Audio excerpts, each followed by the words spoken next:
Welcome to Dia's Readings in Contemporary Poetry. My name is Megan Whitco, and I'm an assistant curator here. And it's my great pleasure to welcome you to tonight's reading. I'm so pleased to welcome our two poets. Thank you to David Henderson and Andrei Codrescu.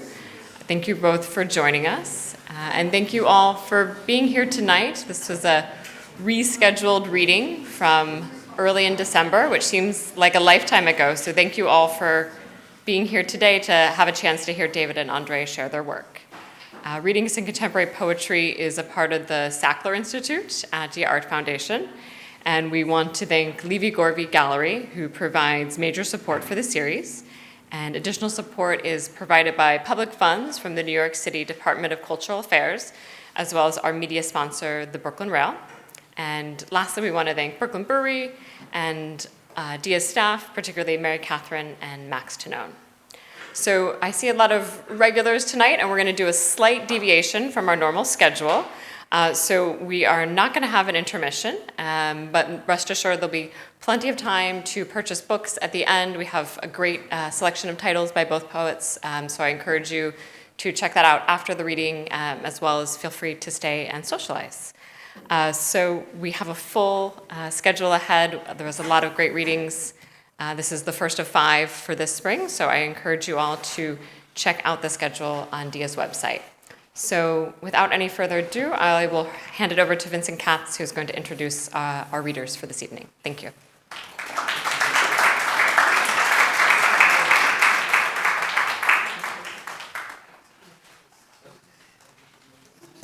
Thank you, Megan, and thank you all for coming out on this there's no such thing as global warming, cold night.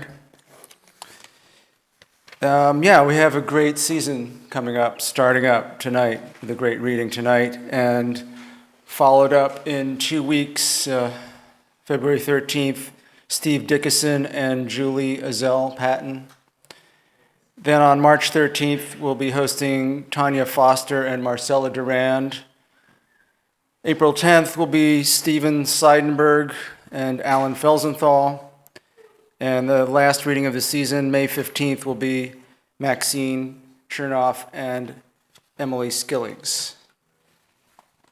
First reader tonight will be Andrei Codrescu.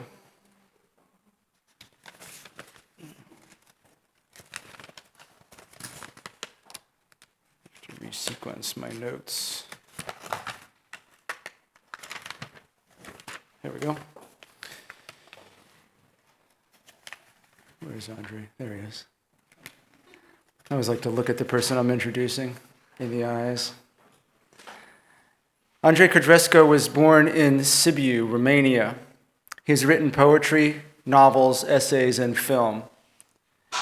He won the Peabody Award and was a National Book Award finalist for poetry.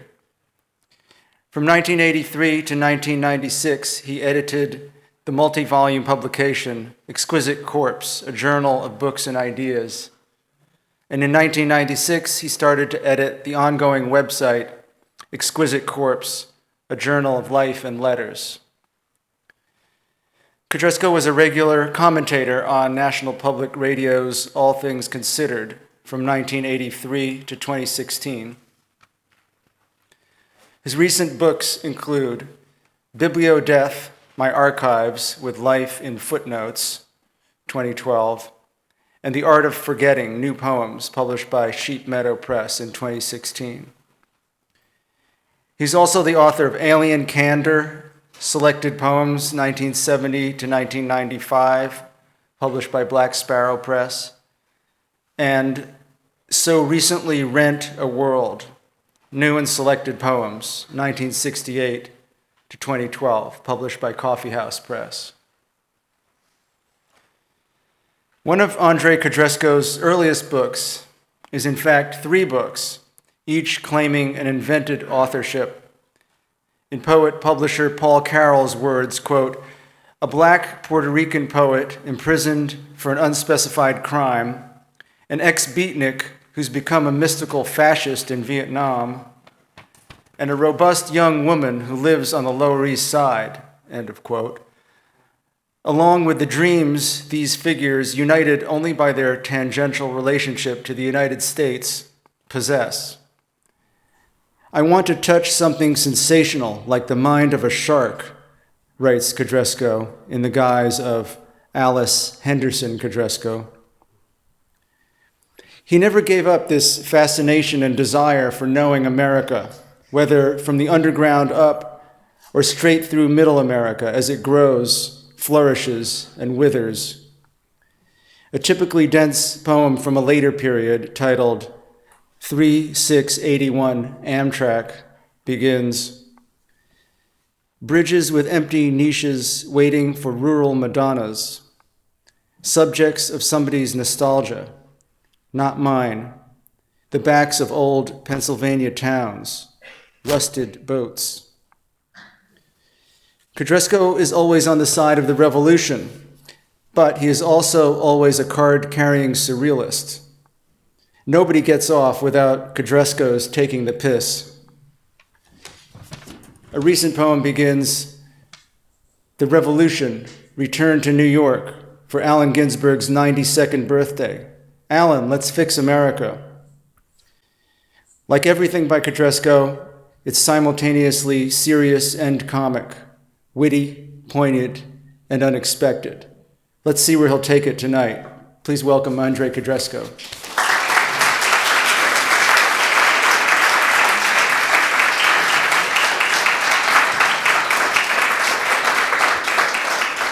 Thank you, Vincent. That was, I could have listened to a lot more of that. Thank you, Dia. Thank you, all friends and people I don't know who are here. And there's some wonderful people here already. So I'll just say that I moved back, as it were, to New York after 50 years. And the last 7 years spent in the wilderness on the border of Arkansas and Missouri, in the Buffalo River wilderness. And in New York, people say, well, why did you do that? Of course, in Arkansas, people say, why did you ever live in New York? So then I thought, well, I should answer that question. And I said, well, 7 years in the wilderness. I went there and I said, give me a few minutes to get out of here. That was 50 years ago. Not everybody feels well. Or au contraire, one feels content being a peasant. Not a farmer and not a landsman. A wunderkind. A lover of insects and dirt. An ornithologist. A memoirist whose memory only worked uninterrupted by memory-making situations. It's a good reason to live in the country. A return to the lander, or a reader of the Whole Earth Catalog circa 1976. A contemplator of the animate and the inanimate, which take time to observe. Things and creatures that prefer to be left alone, unless you feed them. A poverty-stricken wretch who couldn't afford city rent, and when he had a day off from his job at the warehouse, hitchhiked to bumfuck and never came back. A cultivator of illegal plants who might have done better in the city where an excess of electricity might pass less noticed. An escapee from prison who equated wilderness with freedom. Though I must say that the local bloodhounds have data chips filled with sense and facial recognition of every escapee in the 21st century. I met a lot of dogs, and it's true. Or au contraire, a criminal in the witness protection program. Though if you want my advice, there isn't a place on earth where it's harder to hide than in rural America, where fresh meat is so interesting, the locals might give up hunting to find out why you moved and how you got here. A survivalist convinced that the end of the world meant the end of cities.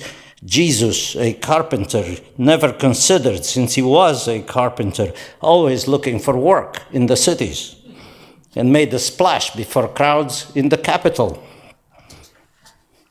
a landscape painter who found it easier to paint vistas and milkmaids than Paris promenades and Pigalle dancers.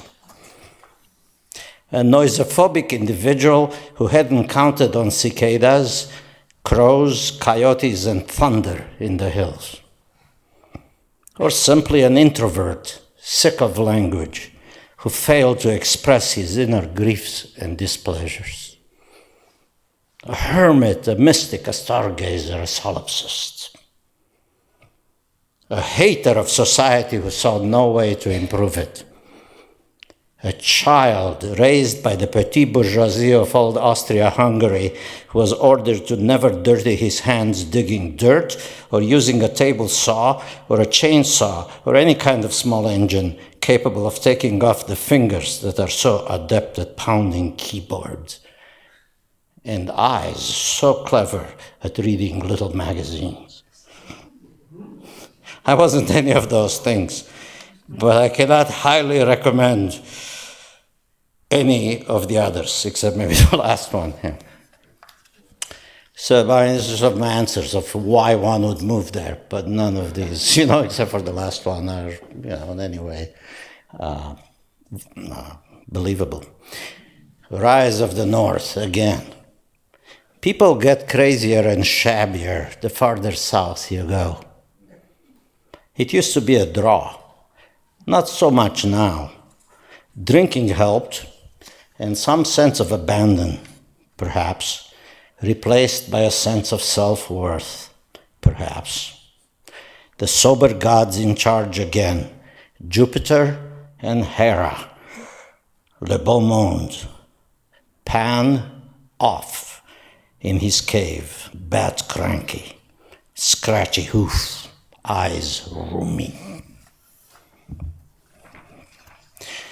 Well, this is a geography, back in New York, going to various places. So years ago, there was an anthology called The Geography of Poets, which sort of tried to get the poets from various places to, be in the same book. It was called The Geography of Poets. It was edited, I think, by Edward Field, and I can't remember now. But it's a Geography of Poets, and this is the only older poem I would read before the ones I wrote in New York. It's called A Geography of Poets.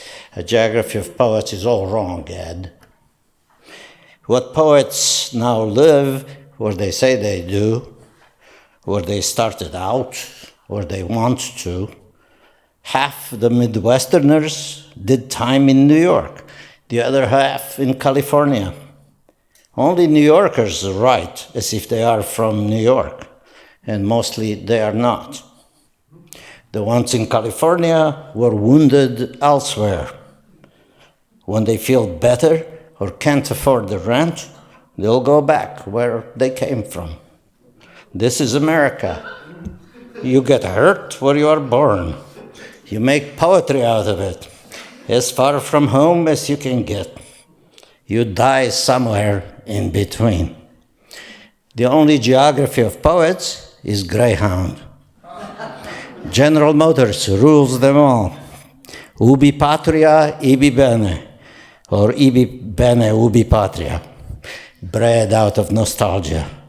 Not a lot of it either. Some of us came from very far.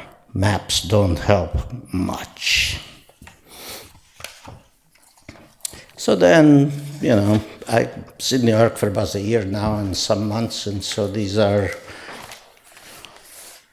of the place. What about humans changes like the type I type? Type changes for no discernible reason. Humans die for reasons of space. Single space overcomes them. Once double space wasn't enough to grow that silence poets employ instead of having something to explain, crying or bafflement or the discomforting call to action. To care only between sunset and vampire hour is a gift from Baudelaire. Armies of sociopaths hold their hats to the clothing of lines as if they were an ordered grid of stories they can claim they heard, but they were never in. I can change all that. I would rather not. Keyboards have their own agenda. It may include a sweet drop of you. It may be nothing but technology. Even so, something stays overnight, plays music, and is worth the sirens. So, what wonderful place. Water provided. This is a sort of Trump-Rubio cruise move. 2000, this is for Kenny Goldsmith, who's actually here somewhere, wearing a vile fur coat. Where are you, Kenny? Sorry. There he is. 2017, Benjamin Arcades, the Jewish Museum. I liked this museum better when it was near the ruins of the Twin Towers just after Armageddon. It's uptown now, and it still smells of borscht and is nostalgic after Katz's deli. It looks awkward among the Episcopalian Jews of the Met and the expensive doctors by the park. I was not looking for either my inner collector or for my not-so-urgent inner Jew, but not too hard. I just wanted to learn the art racket that Kenny mastered somehow, and I also wanted to feel free and lazy like Benjamin probably never truly did in his day, but was now in vogue because straight lines are currently boring, and this is the future where everything is boring. I heard the bubbly guide losing her fizz trying to explain a bridge in a group photograph and how both the bridge and group had been blown up and were no more. I walked through an arcade and I saw her standing among the handicapped, and I sort of woke up. The handicapped in wheelchairs were mostly asleep. Their guide would have gone through this group like a knife through schmaltz, but one guy was certain that the bridge is an object to be questioned. He was a nervous autodidact, born a Jew with a missing sense of humor, which is like being legless, which he was. He questioned the whole idea of the bridge that wasn't, but was all the same the show's centerpiece somehow. This attitude the guide in her modest guide outfit found insufferable. It was over her head and pay grade. His agitation brought into sharp relief her fucked up life. For instance, a rope bridge, the guy said, how can I, an immobilized philosopher, pass over it? Even if you who have legs, how would you do on a rope bridge? This is a job I can't handle, said the guide to herself.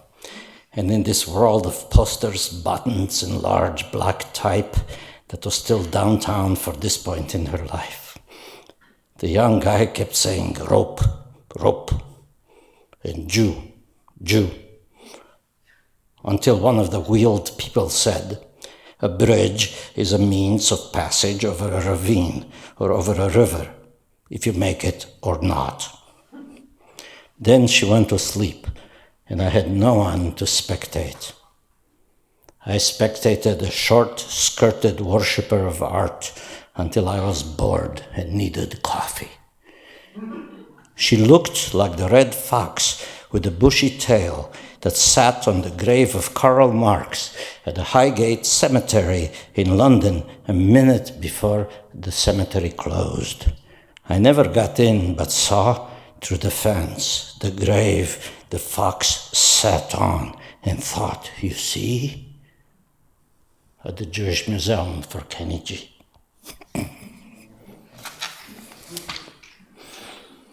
Return of the Repressed in the Age of Avant-Garde Robots, for Eric. Creating and smashing ideas of high and low was a good business, but it cost followers much unneeded pain. They did get tenure, but at what cost? To take up gymnastics at their age was therapeutic, but not glorious. Still, that is the law of succession. First, the French have a good party, then the Germans clean up. Then the weather messes up, the plumbing, and the proletariat rises again with tools. They are waiting patiently in the unconscious for transfer.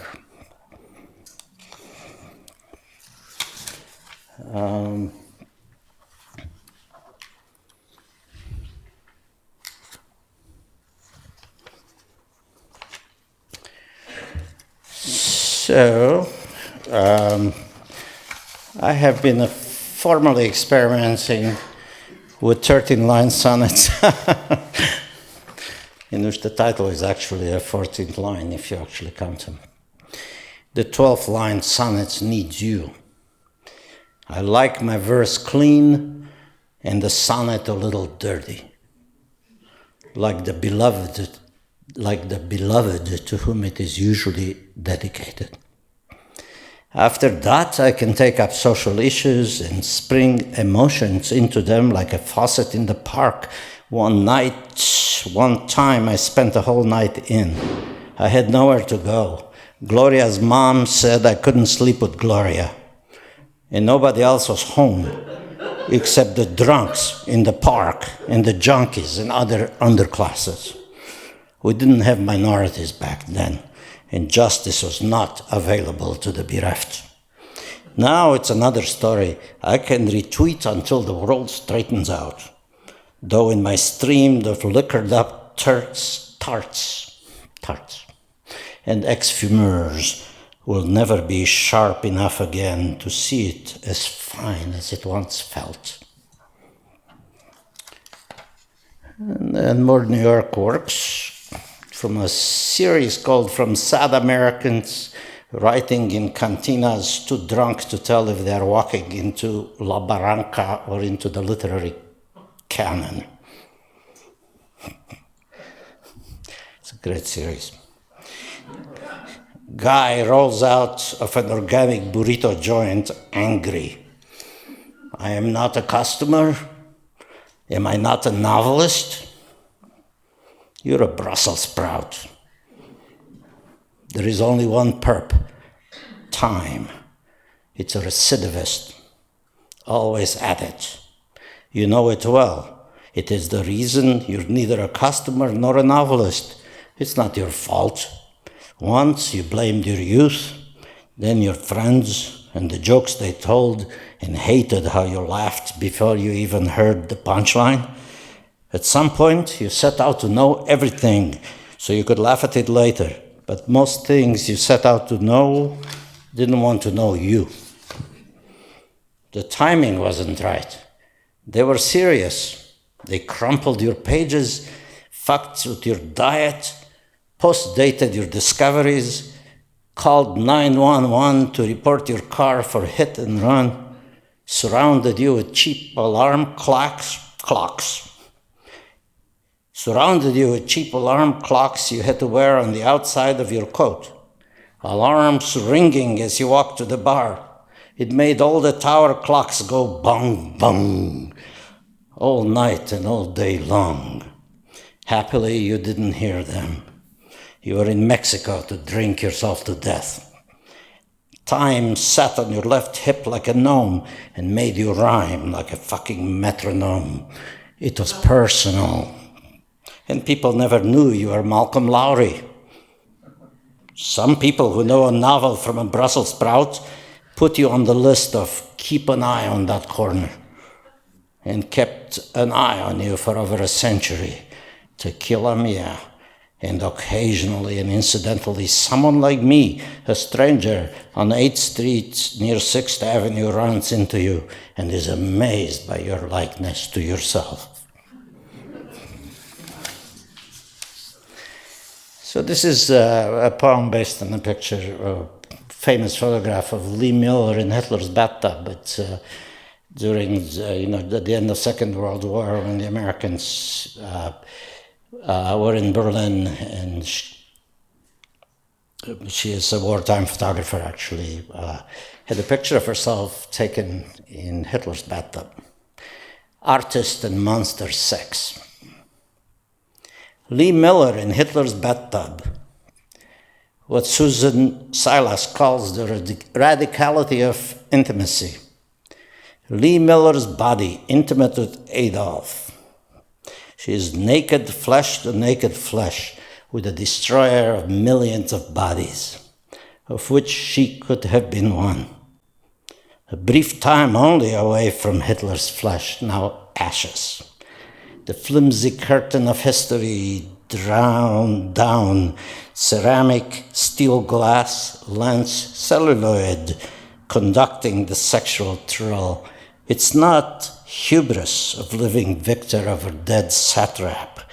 Miller's impulse to enter an inexplicable other, own a unique orgasm, a dense display of art in flagrante. Yes, one is attracted to one who might kill one. The will to persist, fucking the will to be killed. Communing with the will to destruct. Lovers of serial killers guarantee the persistence of art. And I'm going to end with heartbreaking, well, not heartbreaking, but what are the strings, Vincent? This is a longish poem. I'll end with, actually. It's called Melancholia, the Thing, and it begins with a misquote in Romanian from one of our great poets, Tudor Arghezi, and then Carmen and I decided it was a misquote because we actually looked it up. But I'll read the misquote because it's more appropriate to the poem. Niciodată toamna nu fu mai frumoasă sufletului nostru doritor de moarte. But it's not accurate. If you want the accurate quote, you just have to learn Romanian, which is not really hard. It just takes a week or so. People love your melancholia. It's not sadness, nostalgia, or regret. Dictionaries misname it, but it's a poet's pet, a secret. That won't be a school, a movement, or a cult. It is in fact forbidden to bring it with you to school. We can never know your exact location, somewhere between groin, heart, weather, and culture. Languages try to capture you. Nostalgia, door, longing, ansia, Sehnsucht, Verlangen, Dolu, Bramare, Langir, Verlangen, Heimleid, imposter words whose weight anchors you in a topos. You stay light and lightweight, as something that sighs. You are asocial, a threat to the buoyant state, but no friend of the suicide. The melancholic has a place of honor among the four temperaments. You may even show up in imaging or dissection, yet you are inexplicable. An invisible planet folded either deep in or at the far edge. Psychologists can't classify you, you are too vague. You're not worth wasting a pill on.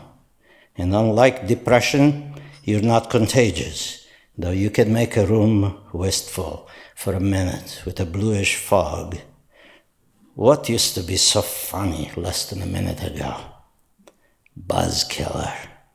You are too much like the time between childhood and adolescence, both in and outside the old city. Listening to the clock tower sound faintly, longing for something that will never happen. Melancholia, you are only consistent in that season. Now, I am almost happy to suffer your vagueness, and I wish I can be still as long as you insist. At 19, you left me suddenly to enter someone else. You left behind some wretched gibberish. You took away some sweetness. Do I feel pity for the child you left me for? Not really.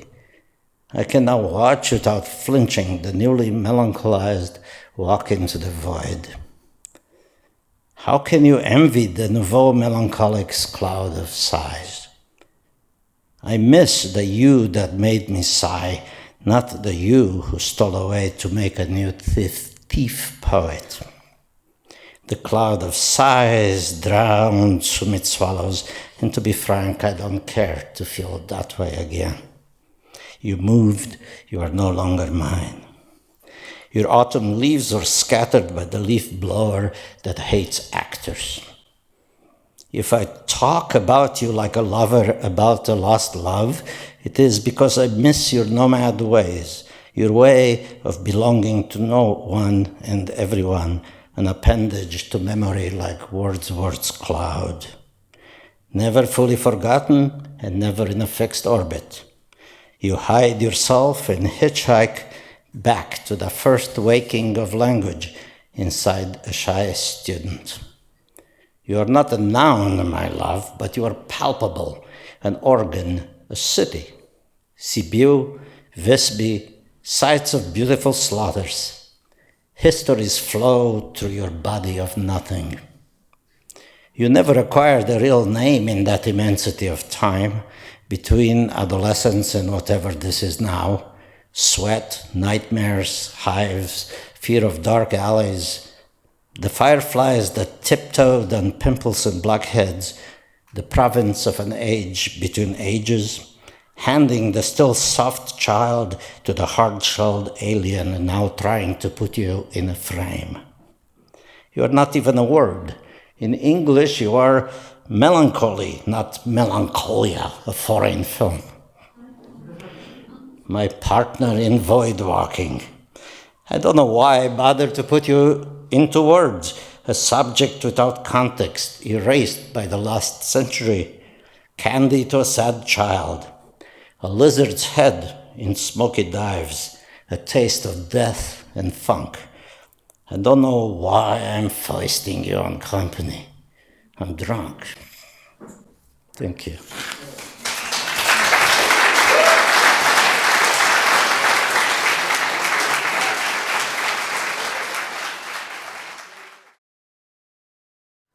David Henderson was born in Harlem in 1942. In 1962, along with other black writers and artists, he founded the Society of Umbra, a literary collective and magazine. He became active in the black arts movement through the Umbra Workshop, where he served as an editor of Umbra magazine and 3 Umbra anthologies. He was also involved in the anti-war movement.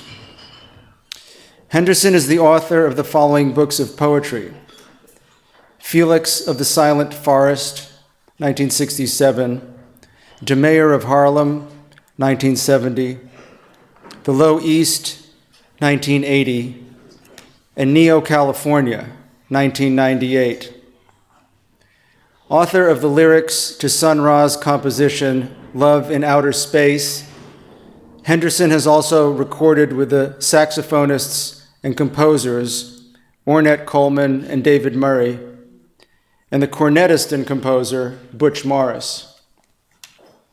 He's the author of the biography Excuse Me While I Kiss the Sky, Jimi Hendrix, Voodoo Child, 2009, and he wrote and produced an award-winning 2-hour documentary on the African-American beat poet Bob Kaufman for National Public Radio and the Pacifica Foundation. Recent publications include prose and poetry in the anthologies Beats at Naropa, Obama, Obama, Angles of Ascent, a Norton anthology of African-American poetry, and Crossroads, Transcultural Poetics. In his intro to his 1970 volume, De Mayor of Harlem, Henderson writes something evocative and true that could also qualify as a perceptive comment on his own poetry. Quote, "The greatest thing was getting off the train uptown after the hassles of Midtown and finding a beautiful place with laughing and joking and fish frying, a place so alien to the lesser New York area.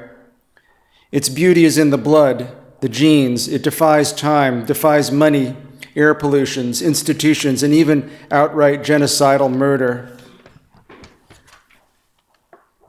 Henderson's poems are amazing for the voice they have easy access to, always combining the life of the streets, New York City, New Orleans, Berkeley, with the military-industrial complex via the music that reflects and gives back the actual pulse of the same streets. His voice in Elvin Jones' Gretsch Freak, which you can find online, maintains a rhythm akin to Jones on brand name Gretsch. Quote, Gretsch rocks and rolls, Gretsch rattles, fuck Gretsch. We know so well strident drums, children singing death songs, war, tenor and soprano, high. Henderson's takes are always unexpected, always bringing poetry to bear on difficulty and critique. Here he is manifesting the cataclysmic beauty of Jimi Hendrix. Hendrix assaults the mind, sublimating horrible noises of the city. He turns the fascist sounds of energy exploitation into a beautiful music with a pyramid bass of urban blues guitar.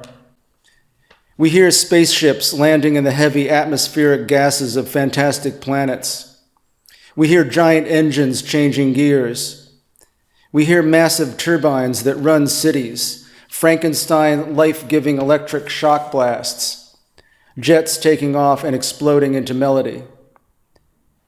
Please join me in welcoming David Henderson.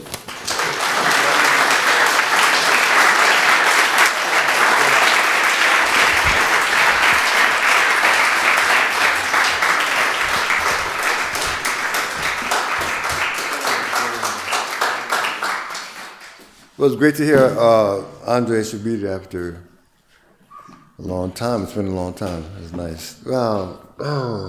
So I know that some of the poets the American Poets Congress people in the house, which is a great thing, our little group. And we're going to be showing the films on, I don't think, voting rights, voting suppression at the Quaker Meeting House. Anyway, this first thing I'm going to read, and thanks for coming, by the way. This first thing I'm going to read is a poem. This is around the same theme of Kingfish and some of my relatives. Well, that's what we're working on, empty bottles. Have something in it. But anyway, my mother and father got married in Beacon, grew up there. I used to go up there as a child. It's interesting that the Dia Foundation has that thing there. They built that beautiful museum up there, which is a beauty. So anyway, I thought it was kind of ironic. So this is a little bit from a series I'm writing about my relatives. This one about my people, you would say. And this is Uncle Kingfish again. And another little thing here. I remember my Kingfish behind the well-worn bar, the curve of the bar like the side of a ship, an old ship from times when of wooden ships. Kingfish, brown and dark, out of the afternoon shadows of the electric lightless exterior expanse, always mildly friendly, an evenness that lasted well into the night and mornings. His white shirt and apron over a not-so-large man, with pleated pants of a suit, without any special visible particular musculature. A half a cigar in his mouth, and as soon as he came near, the next thing was a bag of potato chips and a cold soda for the boy, me, to sit at the bar and be pleasantly distracted by the snack. And Kingfish before me shooting the breeze, just like I was a real customer, a drinker, even tones with inflections at a minimum, asking about people and things and the ball game and what you boys be up to later, and look out for them girls, they'll get you in trouble. And after I spoke, he would usually always say, "Now ain't that something?" And I'll stop there. I don't want to go on and on about that. Oh my goodness! I meant to check and see the time thing, and I don't have I had it, but it's gone. Anyway, okay. So this is untitled. We the presumed, as if transformation was just another thing to endure, consuming as we won't, whatever as proffered or profaned. Nanotransactions beyond ken, but on the money, exponentially at least. Ah, boy, oh boy, oh boy. This is called Major Domo, Ring Warrior, Reality of TV. And this is circling around Trump. It's the easiest subject in the world to deal with. And I noticed that the journalists, they're also happy to have just to deal with this guy. And everything is, circling around our great leader. But anyway, I'm going to make my contribution to Trump consciousness. But I think he should change his name to Triumph. Wouldn't that be better? Donald Triumph? Anyway, I think so. That's what I'm going to call him anyway. Major Domo, Ring Warrior, a reality of TV. You and me, prisoners of news cycles at least once a day, within the work week of workers. What not known augmented pictures framed in frames, invisible voices, intonations read millennial. Got to walk with the millennials, by the way. Fame cannot exist without performance. Our democracy cannot be without an expanding empire. Stars of the realm. Big bang, bang in present time. We don't know. We see pictures, hear invisible voices, slight movements of figures framed in frames. Pictures and invisible voices. Sometimes there is an errant fist within the frame of a story. There was always the possibility of not just wanting the money. Fiat fear, electric face, electronic fear, vote, futility, poor man, Demo not. And this one is called Demobotation. Demobotation. A system of governance to die for, children, parents, citizens in good standing dying for, the votes that disappear into the cybersphere never to return, the candidate who boasts the most, the favorite and the underdog. Suddenly in one election, the end of the vote, one way or another, no matter what law. Why bother two so-called parties so similar as to be impenetrable at the core of their being? One man takes his one vote to the vote depository, where the rules safeguarding the right to vote are enforced with utmost sanctity. Defenders of the most sacred ritual of democracy after the fact of programming goes down or up. The devout demonstrators leading prayers that the provisional ballots will be counted. Tabulators of our democracy, the electronic machines of our will. No outside online hacks allowed. Voting machines preset by anonymous technicians, keepers of the secret, sacred codes. And I will stop there. That's kind of ongoing. And in that same subject, oh my goodness. In that same subject is, not a Mary, okay. Let's see. Oh, you know what I'm going to do right here, because I don't want to forget it. I don't want to do it at the end and I won't forget. These are a couple of, I've been reading poems a long time, as you may imagine. And I was telling someone one of the first readings I ever had was at Carnegie Hall, right? They had something called Sing Out for Peace that Pete Seeger put together. And Joan Baez was there, and I was like such a scruffy guy, but I thought she was just magnificent. And but the thing about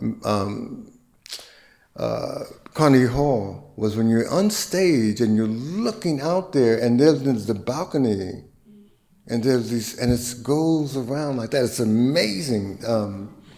They should let people do that. You know, go up. You could pay $10 or something, and go up there and just like make believe you're. I don't know, but it was a great experience, and it was you know, that was a very early on, and I wish I don't know. I don't wish anything. It was great. But let's see, what am I doing now? I want to do something around hoodoo because I don't want to let that, since we were talking about democracy and voting, we should talk about the democracy among religions. Someone told me once, and I don't know because I've never been that big a Christian, but that Christians, they don't, they tell people sometimes that they worship the devil, that their religion is the devil. I've never been much of a Christian to know this for sure, but people have told me this who are devout Christians, and I thought that was interesting. But there was one thing that happened that really burns me up, and thanks to Vincent reading that little excerpt from the Hendrix book, is that they say Robert Johnson went to the Crossroads, and he made a deal with the devil, which is such bullshit. I couldn't believe that they would run that, and you know, and there's a reason for it that they're doing this, which is so evil. I couldn't believe it. But it's, you know, about, you know, fake news or, you know, whatever. But, you know, that's just complete bullshit. Because you know who was at the Crossroads is Papa Legba of the hoodoo religion. Very powerful African figure, Aloha. And in fact, some of my songs, you know, there was one song that I wrote called Meet Me at the Crossroads, that they played at the Berkeley Jazz Festival once, and I sat there. It's so funny to go to an audience, to sit there, and this group, you know, came on and they played it, and it was great. But that's what happened, and the song went something like, they say you need some money, oh my God, you know, I don't know, I can't remember the lyrics exactly correctly as it should be because of the song, but they said, the refrain was, Papa will open the door, need you less or need you more. Papa will open the door, all you need to call, all you need to do is call, all you need to do is call. That's what was happening at the Crossroads in terms of any religious stuff involving black people's religion, the original religion. Something interesting happened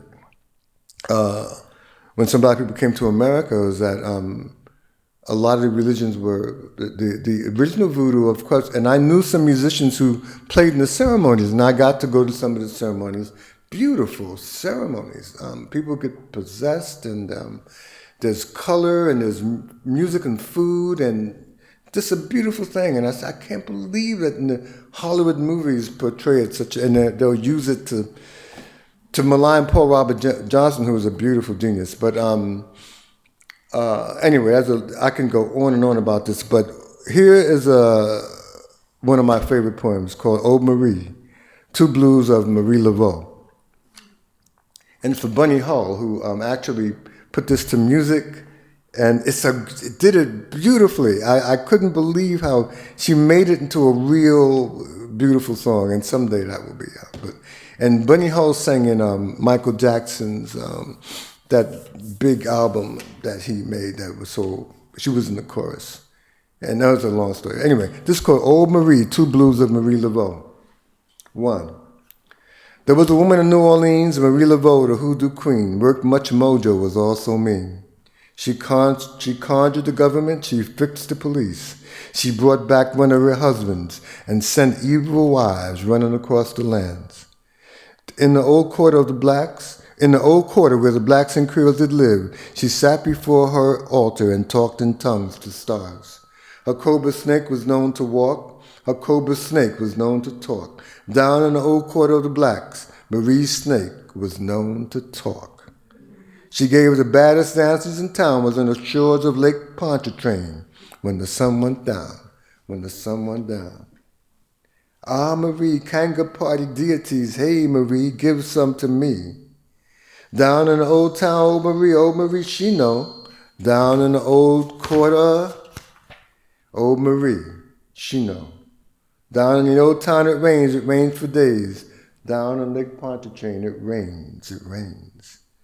Sailor Moore, wee, mama, all along the bayou. When there's fire on the shore, Marie, don't you weep no more. The din of the night train along the night land along the shore where the Mississippi meets the Pontchartrain. The hoodoo hoot, the smokestacks toot. Never so the dancers here, never so the drummers here. The beacon of the night train never to reach the fire's eye on the shores of the Pontchartrain. The dancers strain to the singer's refrain. She got that black cat bone, she do the black snake moan. All along the bayou, voodoo become hoodoo. Sailor Moore, wee, mama, all along the bayou. When there's fire on the shore, Marie, don't you weep no more. And Bunny Hill had it in the song. I have to find out cassette, but she would say, Sailor Moore, wee, mama, all along the bayou. Just did it so beautifully. So anyway, let me get this done with because I'm kind of going off in this tangents here. Okay, I'm not going to read the poem that makes everybody determine that everyone is a nigger. I won't do that one. I'm really tempted. But this does seem quite out of... But I want to do this one. BAI. Don't laugh because I might read that poem. But the BAI, Pacifica, is having a big problem now due to the Empire State Building, for some reason, raised their price after 9/11, and they owe a bit. They're charging this huge amount of money every month to transmit. But you know, the BAI is a DBA, doing business as. The real foundation is in Berkeley at KPFA, which went to the wall to save this thing. The only thing the left has in terms of any kind of communications network is Pacifica, which is in WPFW in Washington, KPFT in Houston, which got blown up about 3 times, by the Klan. KPFA in Berkeley, which is the mother station, and KPFK in LA, and BAI here in New York. Now, and the thing was, a pacifist in Berkeley gave this station to the people, and then he committed suicide at some time later. And there was some rich liberal guy here who gave BAI to Pacifica here in New York and stuff. So anyway, but what happened was there were a group of us involved in kind of integrating Pacifica because it wasn't always, but anyway, we got together and the station did very well after we integrated it. And it got, and we raised enough money to build a station from the ground up and to buy property, et cetera, et cetera. And so this is something, oh my goodness, I'm looking at the wrong poem, but anyway, there's a poem, I wrote a poem called, and if I don't, here it is, I'm sorry. The God of Technology. And I said to myself, okay, who's the God of technology according to the African religion? But it doesn't matter, because whoever it was who made it possible. But this is the night of dedication of that building. And that was such a great moment because, we had stations above a luncheonette for years, and finally we built this beautiful building. Anyway, this is called the God of Technology. We sat outside the amazing new community radio station amid the ubiquitous California shrubs in the converted parking lot. This station brick and mortared by listeners and volunteers who labored for years for this day. And those of us on-air wizards of electronics mellow at having pulled this one off. What one could never believe could be done was done on earth for us here today and tonight. All nameless, all of us nameless, translated over this invisible medium, symbolized by the giant antenna above us, reaching for the sky like a skeletal spaceship, the list of our names as long as a small city telephone book. We sit within this, a small city, before this marvelous new edifice, and I ask you, who I will not name, the name of the Yoruban god of technology, and you wondered, after all, what God would this be who makes what we are here for? This God must be very powerful, this name, like those waves beaming out all across Northern California, too swift to see, invisible, and everywhere. And the lost God, of course in New Orleans, Congo Square, the slaves got off on Sunday but they had to worship Christianity. I thought that was amazing. Of course, but they changed it up. And then it got synchronous. Oh, it's a long story. This is called Out of the Blue. I'm changing the subject a little bit here. Out of the blue. You, out of the blue, and into the blues, you, out of the blue. You, out of the blue, vanish into the blue. You. Oh, and then I want to read I guess these are kind of like love songs, I don't know. But this is, I hope I can find this other one. Maybe not. Heidi Beach. Heidi Beach. This is I seek refuge in your cove. I acknowledge and preserve the wild life of heaven. Your substance, long and warm, heartbeats against eon, the liquidity of your essence. It is the smoothness of sand, not as felt but as seen from above the beginnings of land, from elemental waters, the first amphibian catching the air, breathless upon the shore. Okay, that's enough of that. I'm gonna this is so much fun. Vincent, thank you for inviting me here. This is great. I'm having a lot of fun. Now I'm going to read a few short poems, and then I'm going to end this reading. But I could read here forever. I mean, it took me so long to kind of try to get the poems, try to squeeze it down to the ones that I would read. But I wanted to read a lot of them, and this one anyway, Blues Franchise? No, not that one. What I'm going to do then is read this one that almost stopped me from reading poetry, which is a Sandra Bland poem. Oh, here's a short one. Good, I wanted to read some short ones. A late-term abortion of this war will surely kill the mother. Another short one. Sad to be glad to be gone. I don't know if you ever felt that way sometimes. Mr. So-and-so at 50 shit. I propose a tax on relationships. She'd come out of the, okay. So I guess, let's see.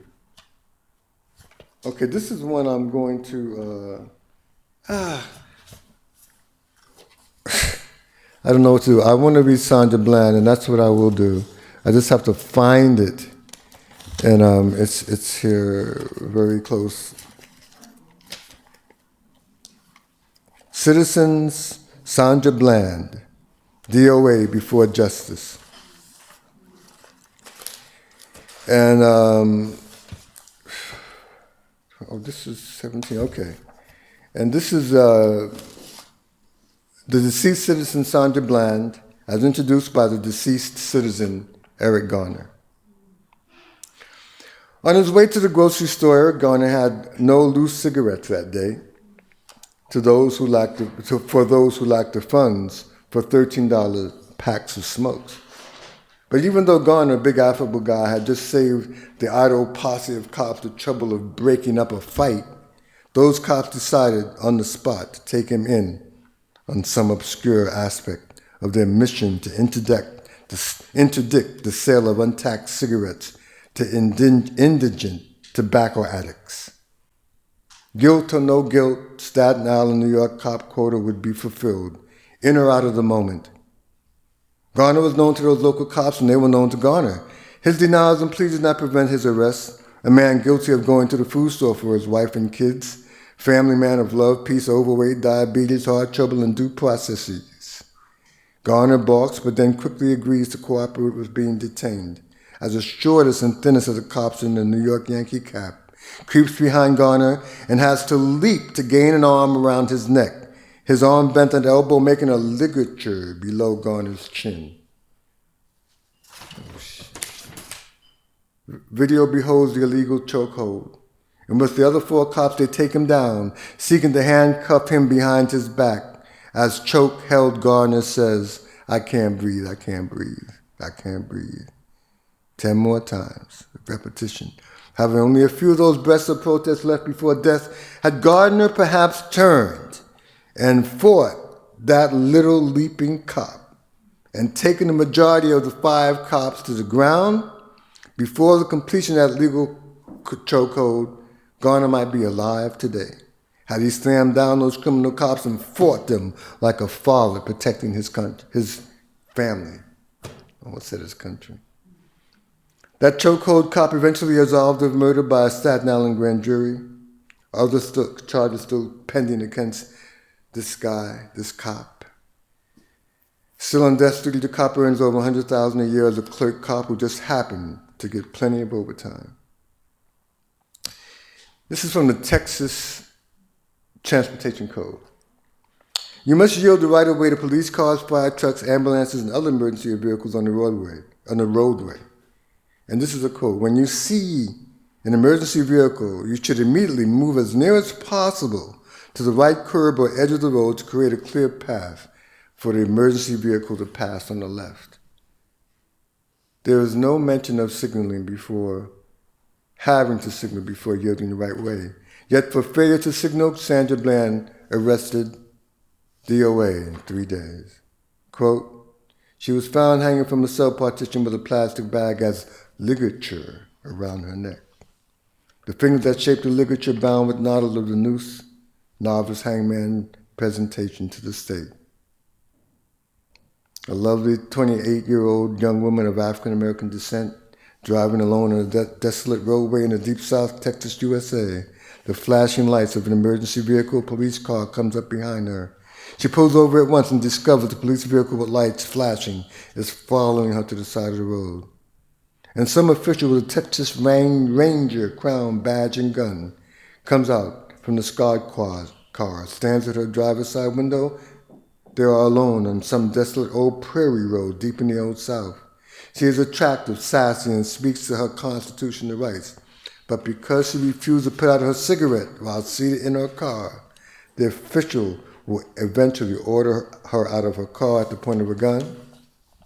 The figure who ties the ligature, and forces her to the ground, her hands behind her back, and bind her with cuffs as tight as can be.